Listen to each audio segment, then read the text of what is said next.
Welcome everyone to a new episode of Console Gaming News. Today you can expect Sony has launched a limited edition PlayStation 5 Pro line to celebrate the company's 30th anniversary along with additional accessories. Experts were shocked by the low performance of the PlayStation 5 Pro. PlayStation Studio will continue to release remakes and remasters. There's been a leak of Nintendo Switch 2 and an announcement of the new Battlefield game, so to make sure you don't miss anything, check your subscription to the channel, get comfortable, and let's dive into the main events of the past week. In honor of PlayStation's 30th anniversary, the company will release a limited collection designed in the style of the classic PlayStation 1. The anniversary series will include a PlayStation 5 Slim, PlayStation 5 Pro, as well as PlayStation Portable, DualSense, and DualSense Edge controllers, along with various smaller accessories such as charging stations and vertical stands. Notably, the limited edition PlayStation 5 Pro will have a run of 12,300 units. Each console will have a unique serial number placed on one of the central edges. An interesting detail is that the console will come with a cable styled like the PlayStation 1, but with a USB-C connector. The same type of cables will be included with the DualSense charging station. Pre-orders for this collection begin on September 26th, with the official release scheduled for November 21st. The price has not been disclosed, but I suspect the PlayStation 5 Pro in this limited edition will cost over €1,000 in the European region. Following the addition of new games to the PlayStation Plus Extra, Deluxe, and Premium catalog, Sony has announced the lineup of games that will leave the catalog on October 15th. So far, 9 titles have been listed. Key games to note include The Evil Within, Little Big Planet 3, Gotham Knights, the Dragon Quest series, and Ultra Street Fighter 4. Hurry up, there's still time. Some disappointing news about the performance of the PlayStation 5 Pro. Digital Foundry analyzed the PS5 Pro presentation and discovered that third-party games run on the new console at 864p resolution with 60 frames per second.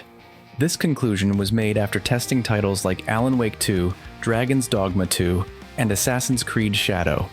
Sony exclusives look much better, running at 1440p resolution, which is then upscaled to 4K using PSSR technology.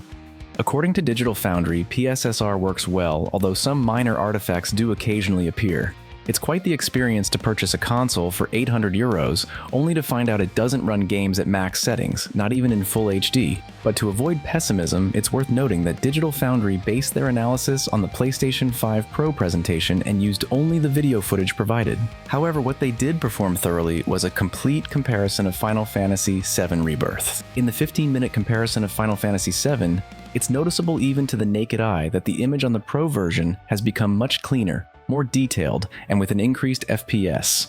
In performance mode, the PS5 Pro shows significantly sharper and more detailed visuals compared to the regular PS5. The secret lies in Sony's PSSR upscaling technology, which allows the PlayStation 5 Pro to render the game at around 1224p resolution and then upscale it to 4K. In quality mode, the Pro version delivers almost the same graphic quality as the regular PS5. However, the key advantage of the Pro is its stable 60 FPS support compared to the shaky 30 FPS on the regular PS5. If you set aside all these numbers and focus solely on the visual experience, the image quality has significantly improved. Whether we'll see similar progress with other games depends directly on the developers and whether they're willing to go the extra mile to give gamers a higher quality product. Sony, in collaboration with PlayStation Studios, is back at it again. Horizon Zero Dawn Remastered has received an ESRB rating for PlayStation 5 and PC. The original game was released in 2017, and it seems Sony has once again decided to cash in by releasing a remaster with minimal improvements and selling it as a new game. According to experts, Horizon Zero Dawn will run on the PS5 at 60 frames per second in true 4K.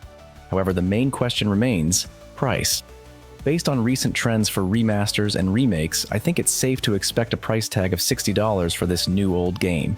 Considering this information has already been confirmed, I think we can also talk about rumors regarding remasters of other PlayStation exclusives. According to online leaks, Sony is also working on re-releases of God of War 2017 and Days Gone, aiming to improve how these games perform on the PS5. But in my opinion, it would have been better to invest in Days Gone 2 rather than remaster the first game.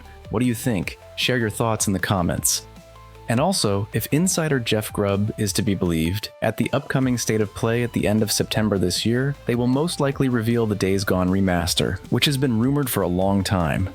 However, much like with Horizon Zero Dawn, it's unclear why they're releasing a remaster for such a recent game, especially considering that Days Gone already has a native PlayStation 5 update that allows it to run at 4K with 60 frames per second. It seems the company is experiencing a creative crisis and is trying to make money on older, popular franchises in any way possible.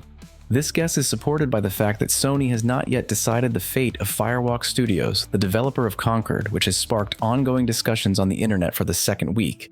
Editors are interviewing the developers, insiders are sharing stories about the team's disorganized work, and how much was outsourced. But the main thing is that no one inside the company believes in Concord's return. They expect Firewalk Studios will either be relegated to Sony's support studios or shut down altogether. According to a source from Kotaku, Firewalk is one of Sony's most expensive studios in terms of per-employee costs. However, since Sony is not rushing to make a final decision yet, there's a faint hope online for a reboot of the shooter with free-to-play mechanics and, of course, microtransactions. The game's development cost a lot, with a content plan laid out for several seasons, and we mustn't forget the upcoming series Secret Level, of which Concord was supposed to be a part. Walking away from all of this would be foolish, so I also hope for the best. The Wall Street Journal shared their analysis, which shows that despite a decline in console sales, games for them are being purchased more actively than on PC. For the first time in a long while, consoles have significantly outpaced PC in terms of player spending on games. This was driven by the fact that on PC, as well as in the mobile game development market, free-to-play projects dominate, and their share has continued to grow recently.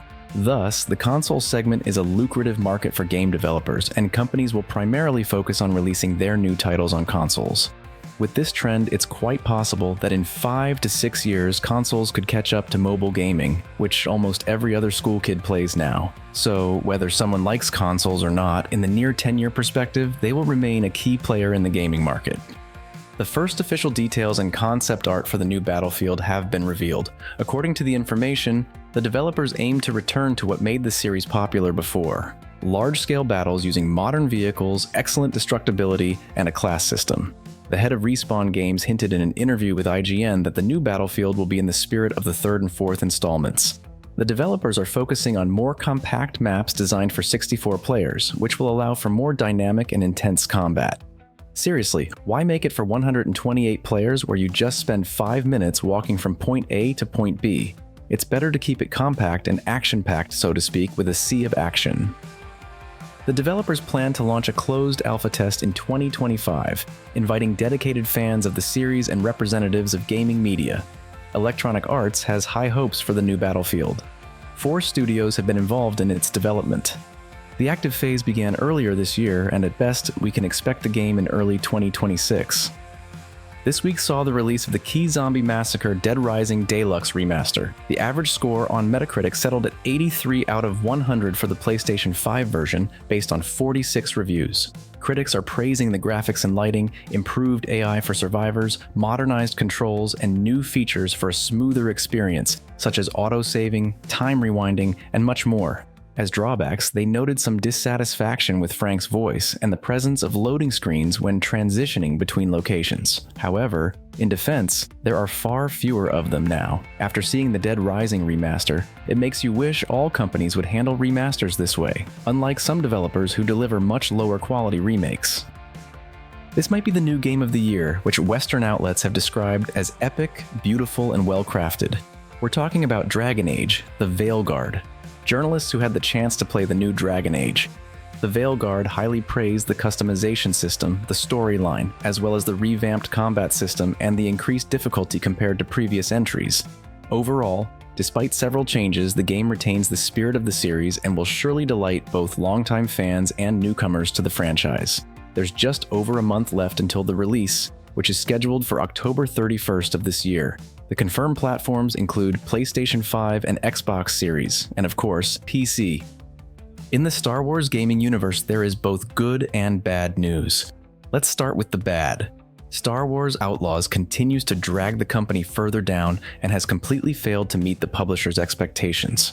As a result, the decision has been made to halt all work on improvements, optimizations, and even content updates. Originally, 2 major DLCs were announced, but we will no longer see them, nor are we likely to see bug fixes or other corrections. It's a shame, conceptually the game was interesting, and if Ubisoft hadn't rushed its release and given the developers more time to polish it, things could have turned out differently. For example, like Star Wars Jedi Survivor, which was also far from ideal at launch and completely unoptimized. However, the developers didn't abandon it, and the PC version recently received a major update aimed at improving performance. Experts from Digital Foundry analyzed it and concluded that playing Survivor is still not very enjoyable. Respawn Entertainment finally fixed shader compilation and optimized the game, but DLSS is still buggy, and the uneven frame pacing issue has only been partially addressed. The conclusion is disappointing. According to experts, the game is broken at a fundamental level, but the update has smoothed out some flaws, and it is at least playable now. And right after this news, Respawn Entertainment announced the development of the next installment and stated that the third game will be their last in this franchise. Let's hope it launches without the technical issues we saw with the second game. After all, the first one brought back the trend for games set in the Star Wars universe. But games set in this universe were released even earlier. For example, the iconic Star Wars Knights of the Old Republic, which is being remade. The project is still listed among the upcoming releases from Saber Interactive, and the studio claims that work on the game has never stopped. This will be a great opportunity for longtime fans to indulge in nostalgia, and for newcomers to experience the legendary classic. And lastly, I saved a hot piece of news about the leak of the new Nintendo Switch 2, which is rumored to be unveiled this year and released for sale next year. This information was first accidentally confirmed in a press release by Altec Lansing, which mentioned the launch of the Nintendo Switch 2 alongside a new AI product. Later, photos of what are believed to be new Joy-Cons and even renders of the console itself leaked online. If this turns out to be true, we can expect another hybrid console with performance on par with the PlayStation 4 or Xbox One. I'd like to remind you that the first Nintendo Switch also launched weaker than its competitors. However, the screen will be larger, measuring 8 inches, almost bezel-less at the top and bottom. The Joy-Cons will have a more rounded design, but unfortunately still without back grips for fingers. And judging by the renders, there are no analog triggers and the sticks remain small. Officially, this information was supposedly denied, but considering that rumors about a new hybrid console from Nintendo are becoming more frequent, we can expect official news soon. And as always, I'll cover it here on this channel, so subscribe to stay tuned. Well, that's it for today, friends. Thank you all for watching, and don't forget to support the video with a like if you enjoyed it. We'll see you in the next videos.